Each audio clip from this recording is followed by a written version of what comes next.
oras na aking Ang say ni Sinag, Dahil isang malaking ka-edyosan lang naman yung destiny na yan. Alam nyo kasi, ang paniniwala sa soulmate, parang pagtaya lang yan sa loto. Tataya ka, aasa, tapos sa huli, mabibigo ka lang naman. Parang pag-ibig lang. ang say ni Benji, Hindi na kita kailangan makilala pa. Kasi kilalang kilala ka na ng puso ko. ang sweet naman. First 2 weeks pa lang nag-uumapaw na sa kasutan. Motto in life. Pag may gusto kang isang bagay, dapat huwag kang tumigil hanggat hindi mo nakukuha yun. Dapat pag sumikapan mo. Kasi in the end, ikaw rin na makikinabang. Okay ang haba, time is gold na lang. Kunwari dead ma, pero the following week, parang napafall na. Paano mo nga ba malalaman kapag in love ka na sa isang tao? Nararamdaman na lang ba yun? Dahan-dahan ba yung nangyayari? O posible ba na sa isang iglap,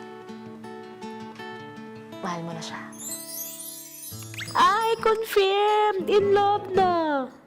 Wala namang eksaktong paraan para malaman mo kung mahal mo talaga ang isang tao. Kasi alam mo ang pag-ibig, dinaramdam na lang yan eh. At kapag naramdaman mo na yon, yun na yun! Wala nang tanong-tanong pa. Pag-ibig na yan. Masisisi mo ba si Sinag kung ganito ang mga hirit ni Benji? Mahirap mabuhay sa mundo na mag-isa. Kaya nga ako pinanganak para samahan kita. Kaya tuloy ang moment na to, panay ang replay sa utak ni Sinag. Hindi lahat ng magagandang pangarap natutupad. Pero ngayong gabi, ito pa rin ko. Kung na-witness natin siyang ma-inlove, na-witness na rin natin siyang masaktan. Sapat na ba yan? Sapat na ba yan, ha? Yan. Magkano yan? Magkano yan lahat? Ano, nabibenta ba yung wasak na puso ngayon? Ito, pwede ba yan? Isama nyo nila. Hindi ko na makita yun.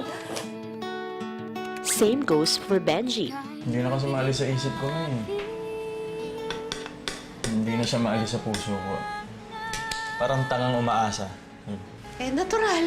Mahal mo nga. Mahal na mahal, ma. Tsaka miss na miss. Ayan, Team Sinag at Team Benji, it's a tie. Parehong hurting ang ating mga bida, pero kapit lang at magtiwala sa destiny. For more kilig moments and exclusive videos, visit destinedtobeyours.com.ph.